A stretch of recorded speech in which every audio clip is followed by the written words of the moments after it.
Welcome to Three Witches and a Druid podcast, a Canadian podcast about paganism in today's modern society.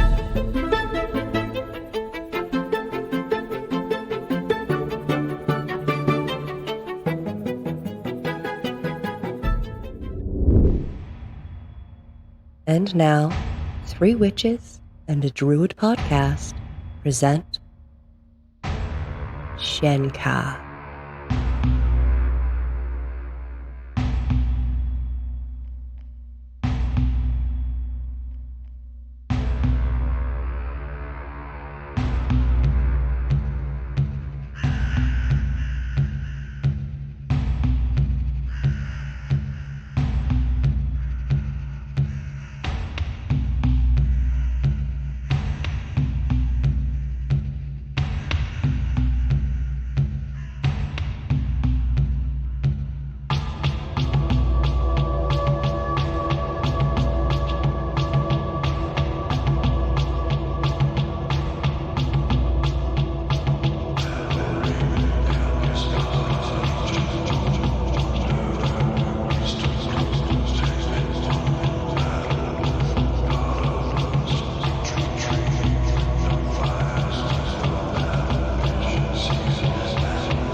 Hello, everybody, and welcome back to Three Witches and a Druid, where we sit in this cozy little nook with a loft and a sunroof over us, enjoying various beverages as we talk about our lives as modern pagans. I'm Margot. And I'm Maeve.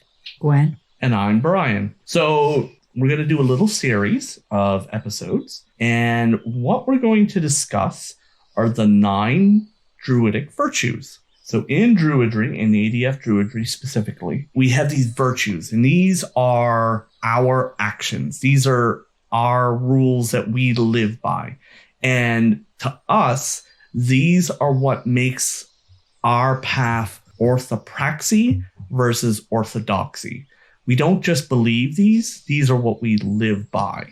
These are the things that we have to do in our lives to be druids. Does that make sense? You want to embody your faith. Exactly. So I thought it would be interesting to discuss these and then see how they apply to your guys' spiritual practices. So there's 9 of them, and I'm kind of what I'm picturing in my head, I'm going to say this and it might change, is that we're hopefully going to get through 3 per episode. So it'll be 3 episodes of 3 virtues each. Exactly. Yeah. Yeah, 3 virtues. So, Cool. So I'll read off the virtues now, just the names, not the descriptions, and then I'll read the descriptions for the first 3. First off, we have wisdom. Wisdom is good judgment and the ability to perceive people and situations correctly, deliberate about, and decide on the correct response. Merriam-Webster says it's the ability to discern accepted belief, accumulated philosophical or scientific learning, a wise attitude, belief, or the course of action in the teachings of wise men. Next is piety.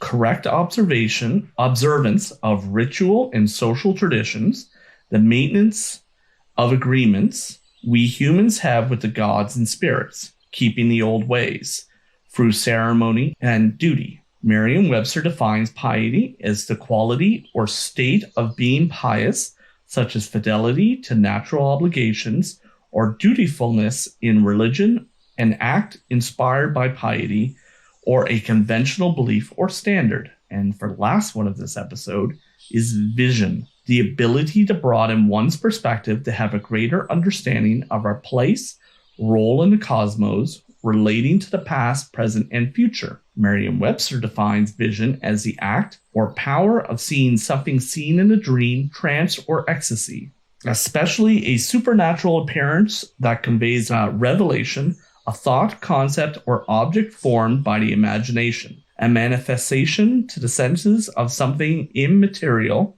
the act or power of the imagination, mode of seeing or conceiving, unusual discernment or foresight, direct mythical awareness of the supernatural, usually visible in the visible form or something seen, often known as vision. So those are the 3 Druidic virtues we're going to discuss This episode.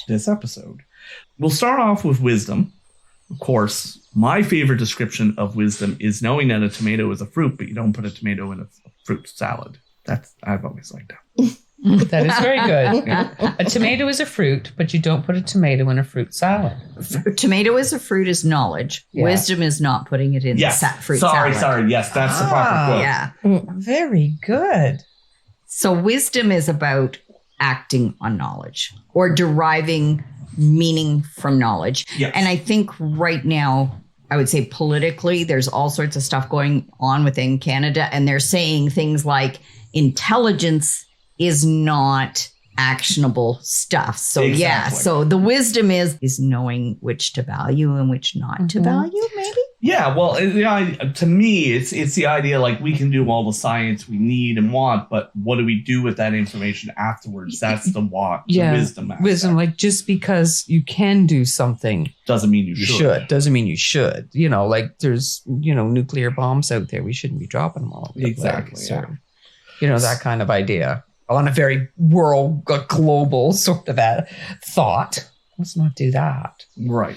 So how does this apply to your guys's, it's how we're Maritimers, your guys's spiritual practices? Well, I think we could, but I want to hear how you as a Druid, because we talk a lot. So that is the Druid definition. Yes. As an orthopractic observance, how do you incorporate that virtue in your practice? So for me personally, and Karen hates this statement, but it's something that's for me. I view every situation as having 3 sides. And just for example, his story, her story, and the truth. Yes. There's always multiple sides to every story, every situation. And part of my wisdom virtue is that I have to sometimes step back, observe the entire situation before I pass judgment.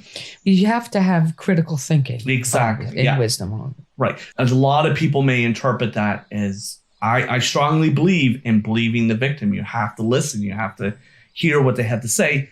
But not every situation is black and white as it first appears. Often there are other factors that are partaking in this situation, and you have to be aware of what those are. It's much like any form of communication, really, knowing that, like when I train new employees, I always tell them, just because I think I'm explaining the thesis in my head to you in 2 sentences, I'm realizing that I am not communicating to you everything that I have in my head. Right. Asking questions and being open to other information is important, because people have difficulty communicating what it is they're trying to say. So you need the wisdom to be able to figure out from them what might be missing from the conversation. Right. I think is partly what I'm thinking. Or asking questions to fill in. Yeah. Knowing what questions to ask to fill in. Yeah. I just had an experience actually that was so frustrating when I was at the doctor's office in Spryfield, and there's the screening there, the COVID screener. And there was a woman who came in who English was not her first language. And the screener was trying to explain to her that she was too early to check in, that the machine wouldn't take her. And she wasn't understanding what he was saying. And he used the exact same sentence about 20 times. If she's not understanding the language you are using, you need to change your language. You need to come up with a new way to convey to her what she needs to understand. And he was just the same sentence out of his mouth over and over and over Right. again. So he lacks the wisdom to understand that. Yes. And to read the situation and understand that he's not communicating. Exactly. Yeah. The way he is communicating is not working, and he needs to figure out a different way. Yeah. I find a lot of like awkward social situations is because people aren't aware or wise enough to realize they're the problem. Yeah. Exactly in that situation where they're just not communicating clearly. And if they were wise enough, they would know that, okay, I need to change what I'm doing. Otherwise. And it was the same when I was living with my roommates who were married, who would argue. She would say this, he would say that, and they would argue back and forth and stick to their points. And I'd be sitting in the middle going, do you realize that you are both actually saying the same thing, Yeah. just using different words and not listening to each other? Yeah. Which is frequently how that went. And that, I think, is part of wisdom, is trying to understand what somebody is trying to tell you if they don't have the capability of being as clear as you need them to be. Right.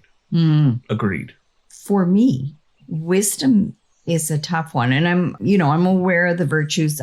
It seems like the hardest one to own, in the sense that the absolute arrogance of saying that is whatever. And, the minute you've accumulated wisdom, that's tower time in your life. That's when the tower shakes and your ego's toppled and you're fallen to the ground, right? Like that's just setting you up. I think of wisdom as something to work towards, trying to improve. And it's a feedback loop though, right? Exactly. Like I think that's what you're talking about a lot, is just getting better at acting and reacting to information that comes in. But it's a qualitative judgment you're making about yourself as opposed to a quantitative. You can say, piety, I do this, this, and this. I feel fairly comfortable in my observances, in my whatever. Right. Usually wise people are not telling you they're wise. No, they're hiding that. That if you need to tell someone you're wise, you're not as wise as you think you are. Yeah. Exactly. That's a very good way to put that. Yeah. I think a big thing with wisdom too is, you ever heard the saying, if you can't change your mind, are you sure you still have one? Yeah. You might think one thing, but as you accumulate new things and more things, to know that your thoughts and attitudes about things can change. I think that's a big thing with wisdom. It's not just, being discerning, but to know that you can be wrong, or your attitude, or, because you often do the best with what you know at the time, but it to be always learning and maybe changing attitudes about certain things. Very good. I find that that's, if you can't change your mind, you sure you still got one. Yeah. Or what was it? This is I think a very a Newfie saying, it's too bad your arse wasn't as narrow as your mind. That's a bad Newfie insult. Anyway, because I used to be married to a Newfie, but no. Learning to change your mind and adjust with new knowledge, because a lot of the times it's hard to admit, shit, I didn't have all the information. I was wrong there. Mm-hmm. And have to, fix anything you might have done or just readjust. Mm-hmm. Right. That's a biggie for me. And as a bit of an egotistical person, that can be hard. It's good. It's like, okay, yeah, that was not what I thought. Oh, I'm really sorry. I didn't mean to do that. It came out wrong, or I didn't have the right information, or. Right. So one of the mottos for my personal practice has always been, I know nothing. And what that means to me is that there's so much out there in the world for me to learn that I never want to get, I'm a very egotistical person, but I also know I'm not the smartest guy in any room. So I always approach situations as an opportunity to learn. Mm-hmm. And that means everything, even something I feel I'm quite knowledgeable about, say, be it photography or whatever. There's always room for me to learn. Mm-hmm. I've watched so many professionals over the years approach whatever craft they may have and be like, oh, no, I know enough. I don't need to learn it. And then I don't need to learn anymore. And then a year later, they've moved on to something else because failed at what they were doing, because they closed their mind to adapting and learning. Yeah. And especially in the world we live in now, where everything is changing so quickly and fast around us, you have to have an open mind for learning. And I do, back when you were in, school and you were learning to write essays, or you had to give answers to questions, the teacher taught you to answer these questions: what, where, why, when, and how. Mm-hmm. So when you're looking at a situation, what, where, why, when, and how, I try to keep in my mind so you can ask the right questions and figure it out. That's critical thinking, I think, though. Right. Yeah, that's a good one to remember. The W's and the WH, all those. Well, it's funny. Actually, here's another quote from Brian. I'm going to get wrong. I saw somewhere somebody had said, if you change the W in who, what, where to a T, you get the answers to all your questions. Mm-hmm. It's like, oh, that's pretty wise. That's smart. What's that? So where is there? Oh, what is that? Yeah. Oh. Yeah. So if you just change the W's to T's, you get the answer to the question you've just asked. Oh, I did not know right? that. Isn't that pretty cool? That is insanely cool. You win the prize this episode. Yeah. That kind of brings me back what pops in my mind, being, an elder Canadian, W5. Yes. Yeah. The TV show that asked those hard questions in difficult situations to try and get the answers. Isn't W5 still on? I don't have TV. I don't know. I only have streaming services. We all have streaming services. It is in season 57. Oh my goodness. Episode 24. It was W5. W5, yeah. 57 season. It's been going since 1966. Wow. Yeah. It's older than I am. You can get it on Crave if you're interested. Oh, really? Yeah. Or CTV. Yeah. Isn't that great? Well, wisdom. Wonderful. That's great. 57 seasons. That's I wonder, there's something to aspire to. Yes. Yeah.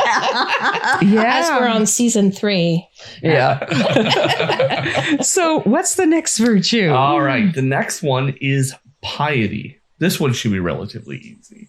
So for us, of course, it is the act of performing our ritual. And not only is it the ritual we do on our high days, but for us, it's the little rituals in life. So for me, I view a lot of little things as rituals, be it shaving to making my cup of coffee in the morning. I do it a certain way every day, the same way. And that is my little ritual of making my magical potion, which will save other people's lives from me killing them. So how much Virgo's in your chart? That sounds like a very Virgo-y. Got to do it the same way every time. All I know is be I'm in a this Taurus order. and I'm right and you're wrong. Yeah, I'm a Taurus as well. So Brian and I ever get into an argument, that is going to be a show. Yeah. It's like it's the equivalent of the cat, and you put the buttered toast on the cat and you try to drop it. Yes. And it doesn't fall. It Yeah. just keeps Well, perpetually creating energy. well, you know, anything having to do with you got a Virgo moon, don't you, Gwen? And rising. Virgo can be very nitpicky. I can be very nitpicky because I got a I Virgo don't care moon about any of that. and all that nitpicky. And we do it the correct way as well. That's an earth sign thing, I think, though. That's fair. That could be an earth sign. So there, I tell you, I hope we don't have a fight. But yeah, so for us, it's the act of like rituals, be it little, be it small, be it big, be it ginormous at a festival. Everything we do, we often break down into rituals throughout our lives. This always comes up because somebody had commented that in a previous episode I had said, well, druids don't deal with elements. I said, well, ADF druids don't deal with elements. And they're like, well, other druids do this. I only speak for ADF druids. I don't know other druids. So anyway, what I'm trying to get is, for me, that's what firstly, I don't like ritual. I've never been a ritualist. It's just not a strong point in my practice. I guess I'm good at it. People like the rituals I put on. It's not something I do and I feel I get a lot out of. No, I do. And I do like to, and I mean, I'll go to anyone's ritual and enjoy it. But I do like, I guess I'm using the word ritual too much, but I like the continuity, I suppose, of ritual. We say ritual. Yeah. I enjoy seeing this, because it's a trigger too. Because if you're used to the rituals, you know, even if it's like making your coffee and, you know, your routine in the morning, for me, if you can accomplish it in that order and all of that, I find that relaxes me, and then I can be more open. Right. When my ritual, be it in my everyday life, in my spiritual practices in order, I like that. For me, I do. I enjoy, and I enjoy that order, I suppose. Right. So for me, since I don't feel I'm a strong ritualist, for me, my form of piety is community service. Yes. Yeah. I was thinking about that and also wondering, is piety the opposite of blasphemy? Ah.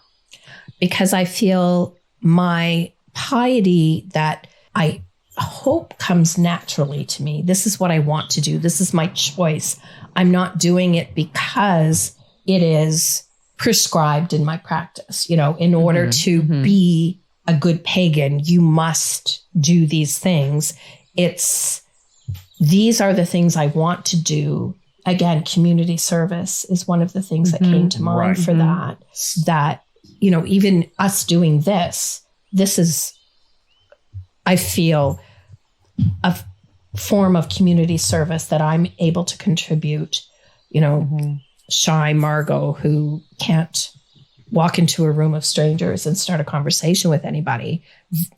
This is my way of contributing to the community and yeah. I guess I never thought of that, but I'm a big volunteer. Yeah, well, you have a radio show that you've been doing since the dawn of time.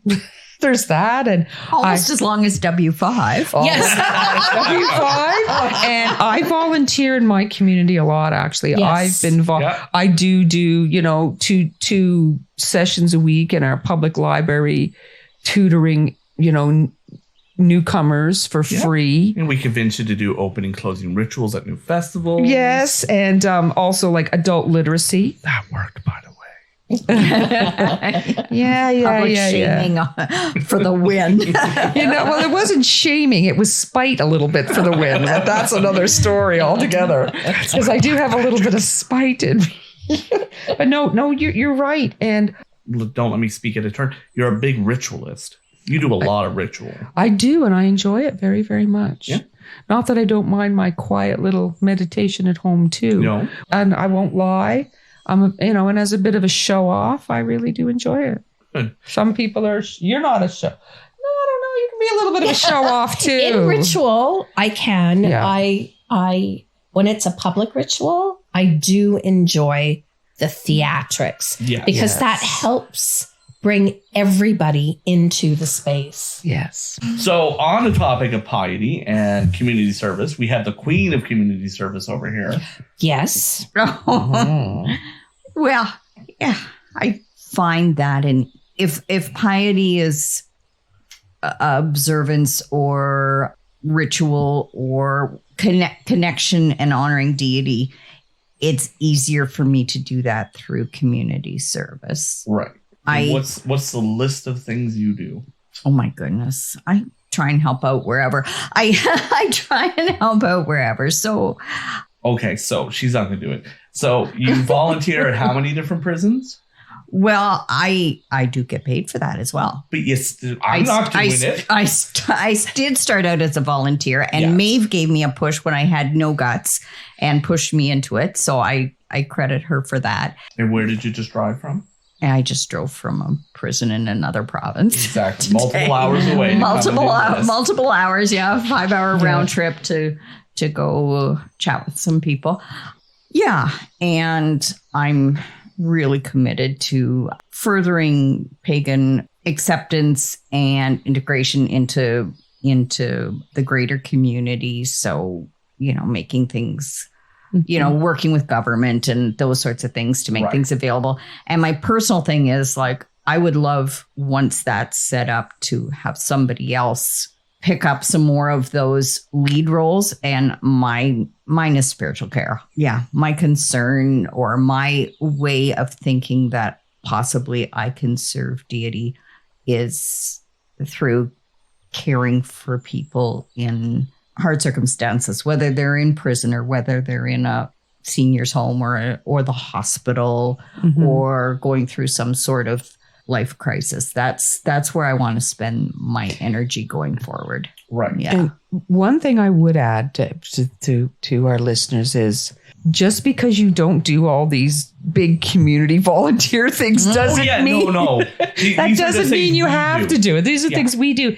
Piety can be as nice as just make sure you recycle. Yes, actually. Try. That's pagan blasphemy. I don't know about other countries, but in Canada, recycling is a huge thing. Yeah. Well, it's a huge thing here in America. It's not so much out west. That's a huge thing here in the It's big in BC, but Alberta, Saskatchewan, they don't even know what it is. No. I think a big thing in piety is, even for me, even when I don't feel like it, being kind. Even when you don't feel it. And you know what? I always do little things like I always talk to that elderly person in the grocery line next to me, because they usually are wanting to talk, or maybe this is their only time they're out all week. Well, and especially in COVID and things. But just even to me, I think that's a huge act of just sucking it up and being kind when I really don't want to be. Some days when you're having a bad day, and with all the, the international students that live in my house and all that, some days I just would like to shoot everyone. Or not shoot, but it's like, get the hell out and no one talk to me. I was but going I to have say, to this be is nice. Canada. You just have to evict them.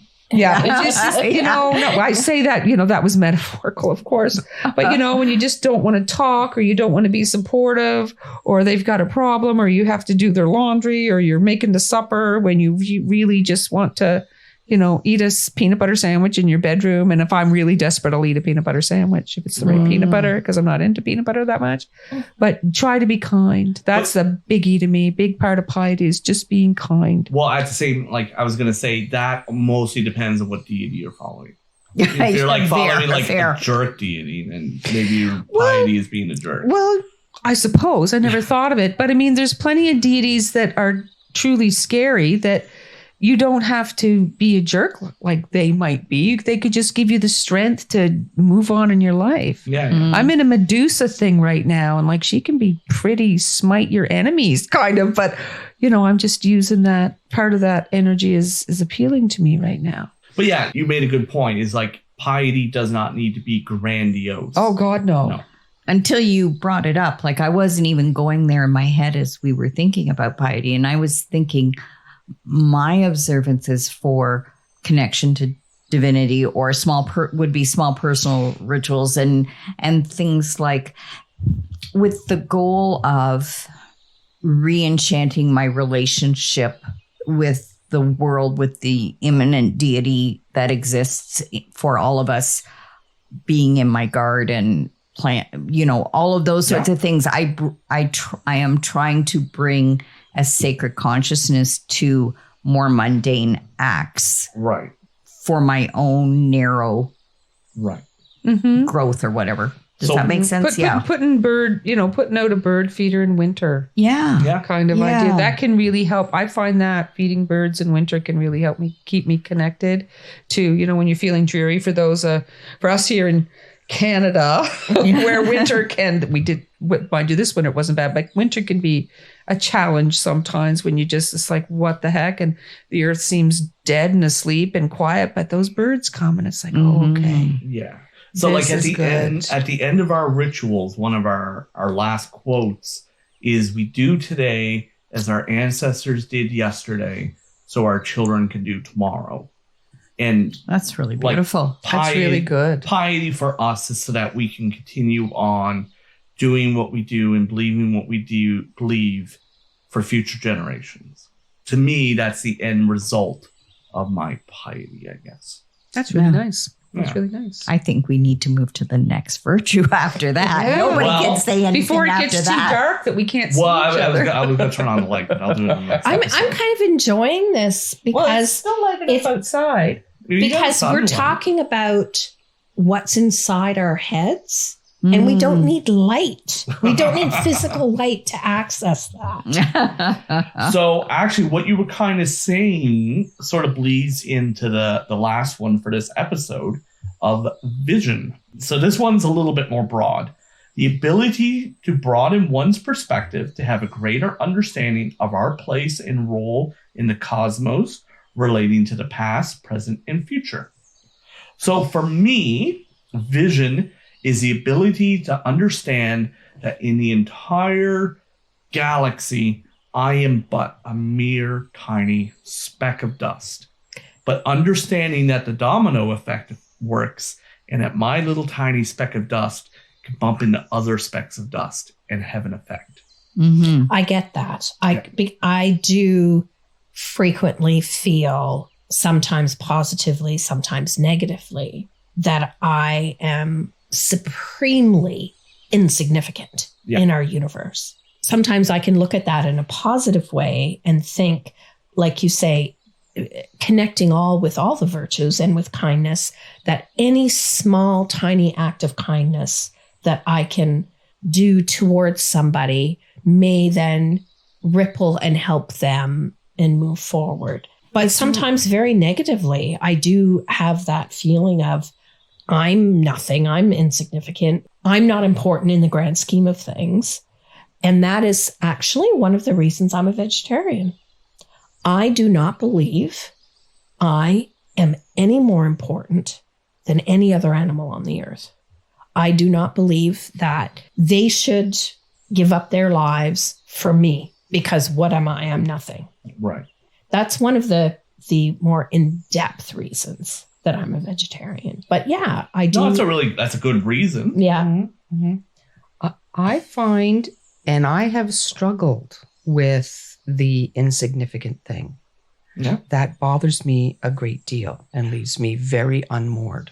Right. I will say it leaves me very unmoored about being, an insignificant micro speck in the universe. Because then I think, well, what's the point of me even being here? Yeah. Because I get a little fatalistic about that. I think there's this real paradox. If you go Google Brian Swim and the cosmologists that work with him and that sort of thing. And one of the things they talk about is that this is an ever expanding universe where we understand that scientifically. So while you are not the center of the universe, no matter where you are at the center. Because everything is expanding outwards from you. And so just as the tiniest leaf falling in a pond causes ripples. We all cause these ripples, and it's ever expanding outward. Is it Marianne Williamson? What's her name? Anyway, that never doubt that a small group of people or, this insignificant number can make a difference, because that's all that ever does, right? It doesn't matter how small and how unimportant you think you are. My really gross example of that is within our own ecosystems of our own bodies. The things that we eat, sometimes the medication that we take, we wipe out, our own internal gut bacteria, that sort of thing. If you need a fecal transplant, that little gut bacteria is pretty damn important. If I'm going to let somebody stick their own poop up my butt, I have never heard of that. Oh my gosh, I know people whose lives were saved. Oh, I can't. They almost died without. They had no way through medication and better living through chemistry, and they were on death's doorstep. And this is not an exaggeration. And it was a fecal transplant that saved their lives. Because just to think, all these times you sit in the toilet and you just flush it away. You flush away good bacteria. Yeah, people will pay for that. That bacteria. People will pay for that shit. Oh my God. Well, you know what gives me comfort? It makes me feel very unmoored. But what gives me a compass to follow is that I may be insignificant in the grand scheme of the universe, but I can still be very, very significant to individual. Me alone, I can't change the world, but I can be a big part of someone else's world. Right. Like if you have a child, you're their whole world. Their parents, whatever, you're their whole world. So that's the only way, because if I try, though I enjoy the cosmos and this and the energies, and I made the gigantic mistake of looking up what quantum entanglement meant, because now my brain has been really looking at that on and off, going, oh my goodness, because that proves that even though you're this tiny little speck, a billion miles away can be affected by me. But I try not to, on the whole, think of that whole being an insignificant speck, because that can make me very, very down. Oh yeah, don't focus. I can't think on it at all. Really, I have to think. Oh, I'm important. Even if it's just to my cats, because I put the food down. That's the least important part of that statement. Yeah, just understand that there is so much more around you, but that you still have an effect. Exactly. No matter how tiny you feel. And, working in retail and and seeing other people working in the service industry and realizing how you act towards them affects their day. Yes. Absolutely. I have had customers, I can be having a fantastic day, and I have one customer who's cranky. Doesn't matter about the 25 customers who thought I was great. That one customer that had an issue is what your brain clings to for some reason. So I go out of my way, even in my customer service, when, right now I'm bouncing between 4 locations of the business I work for. Right. And there have been times that I'm dealing with a customer and they leave, and I turn around and I look at my coworkers and I'm like, yeah, I know you wanted me to shut up, but I made the sale, right? Yeah. They're happy. They left. They got what they wanted. Everybody's happy here. So just being kind to people.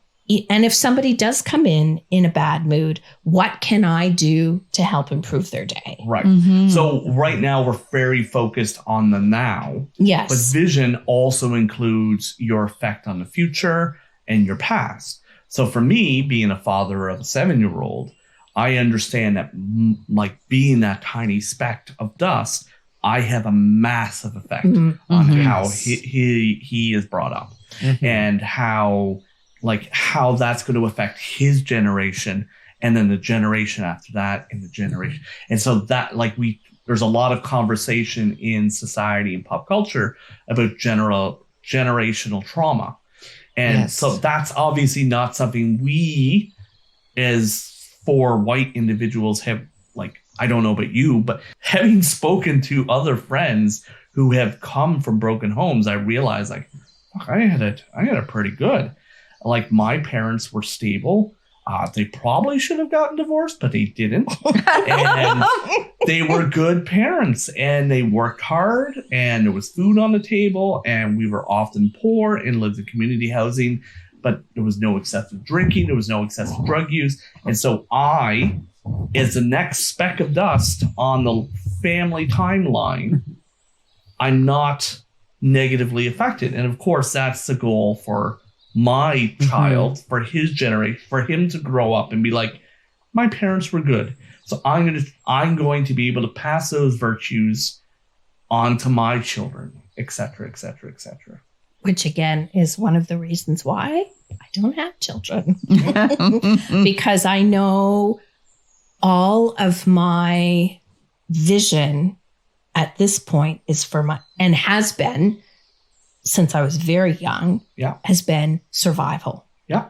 And I don't have what it takes to be able to give that to another human being. And it's funny, I often talk about Rain at work. Do you realize she is the only human being on the planet that I have known and been in her life from birth to now? Isn't that something? Wow.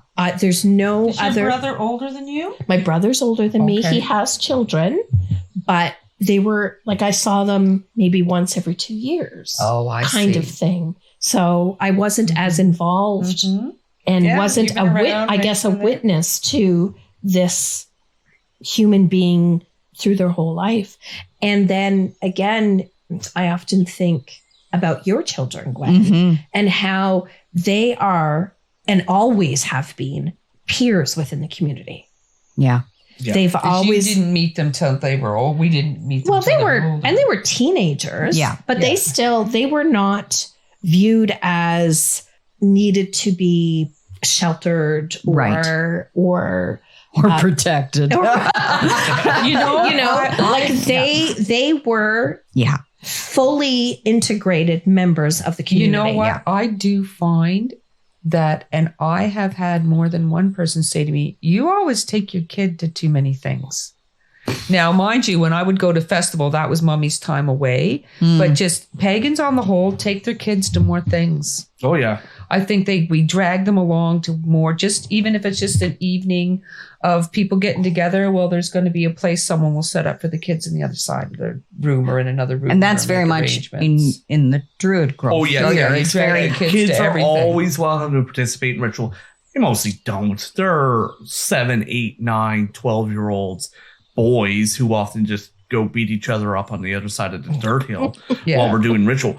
But actually, it's funny enough, your granddaughter came to our last ritual, and her and Atticus held their own ritual in his bedroom. After our ritual, they came up and stole our ritual stuff. Ritual and had here. their own little ritual. She's a little magical being. Yeah. So Isn't that her and something? Atticus held a ritual for Owen and Connell, and the four of them just did their own little ritual in the bedroom. Very, it was hilarious. very cool. That's very awesome. cool. Yeah. Yeah. So this year, Atticus, and we're going to try this. We're taking Atticus.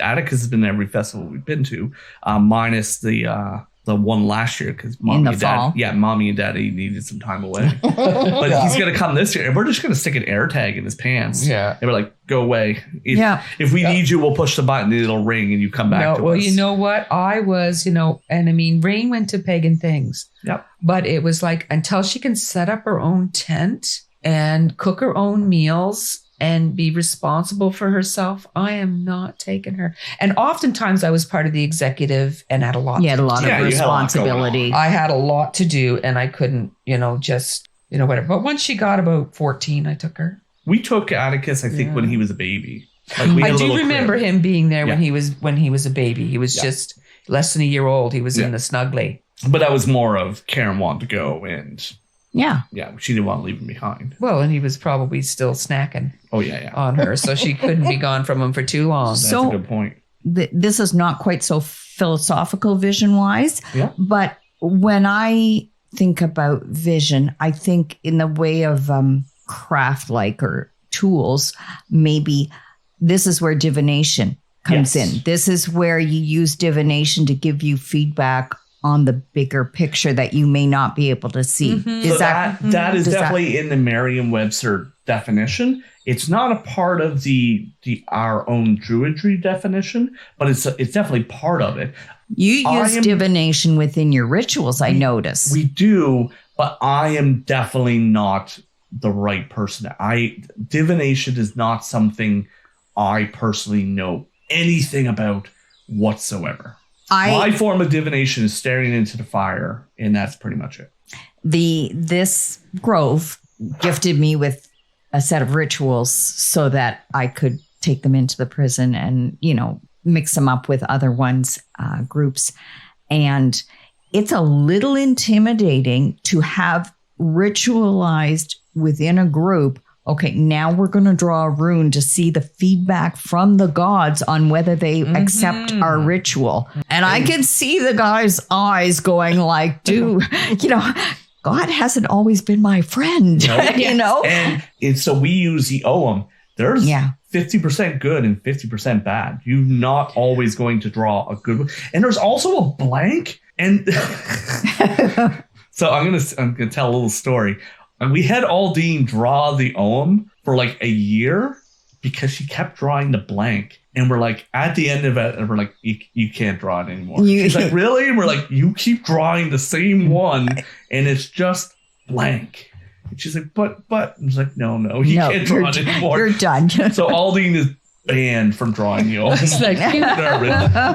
And I remember being at one of the Open Grove rituals, and it was not necessarily a great feedback. Nope. And so you had a little conflab and you decided, what are we going to shift within the context of this public ritual with many people there to make this more acceptable? Yeah, that's a frightening, vision can be frightening. Yeah, be careful what you ask for. Now, there you go. At the same time, no, I want to say over the last 3, maybe 4 years, so we do roughly 8 rituals a year. Mm-hmm. So that's, let's say we're talking 24 rituals.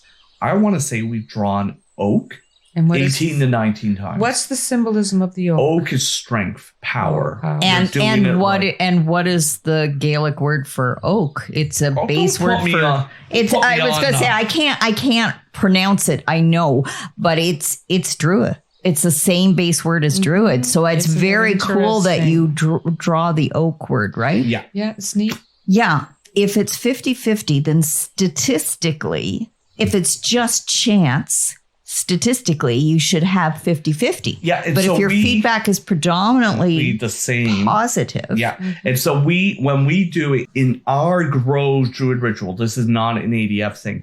We often have 2 bags of Own. Because we ask how our ritual has been received. And then we also ask what gifts the Shining Ones or deities are bestowing on us. And so we draw from 2 separate bags. That way, the taint from the perception of the ritual is not passed on to the gift. Isn't that interesting? So there is a chance that you can draw the same Own. If you have 2 sets. If you have correct. 2 sets, yeah. Isn't that interesting? Yeah. Now, I just wanted to go back to one little thing before we wrap up here. Yeah. That Gwen had said when you were saying about how is our ritual received, what is God saying, and some of the people you have visit with might have said, well, God hasn't always been my friend. But I think if anyone ever says that to you again, it would be, but have you been their friend? And there's piety. That's right. There's piety. Have you're in jail, prison. So you obviously haven't been living, at one point you've strayed from that path, but have you been God's friend or goddess's friend? Yeah. And if you're doing that will help you go in the right direction. You can also point out that one of the great things about paganism is just because you're not God's great friend doesn't mean another god or goddess isn't paying attention. Yes. Yeah. So you may have annoyed Thor, but I'm sure Loki's watching. Yeah. or Hermes or something. Yeah. Did you say and the on that word? wonderful note, right? On that wonderful note, thank you all for tuning in with us. If you have any suggestions or questions or comments, you can reach us on our Facebook page. We certainly are always happy to hear from you. And we're going to thank Krista for being our wonderful editor who pulls this all off for us.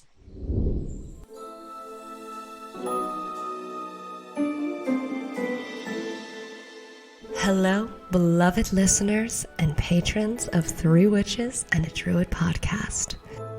We would like to take a moment to express our heartfelt gratitude for your unwavering support of our podcast. With your encouragement, we have been able to explore and celebrate the rich and diverse world of paganism and spirituality. We feel blessed to have had the opportunity to share our knowledge and experiences with you. As we continue to grow and evolve, we invite you to join us on this journey and become a Patreon member of our podcast. Your contribution will help us to continue creating quality content and provide you with more exciting episodes filled with wisdom, insights, and a little enchantment. By becoming a Patreon member, you will not only support our mission, but you will also have access to exclusive content, behind-the-scenes goodies, discounts, and much, much more. Together, we can create a thriving and supportive community. To our amazing Patreons who have been there to support us through the past 3 seasons, Sybil, Josie, Catherine, Nicole, Amy Beth, Tomlin, Samantha, Stephanie, Chris, Ramos, Eric, Karen, Highland Horde, Danny, Tania, Sarah, Kay, Linda, and Jennifer. We thank you from the bottom of our hearts for being a part of our Three Witches and a Druid family. Let us continue to inspire and uplift each other, and may our collective energy bring light and love to the world. Until next time, everyone, I would like to wish you all good days and good travels because spring is here. And merry meet. Merry part. And merry meet again. Blessed be. This has been Three Witches and a Druid podcast. Thanks for listening.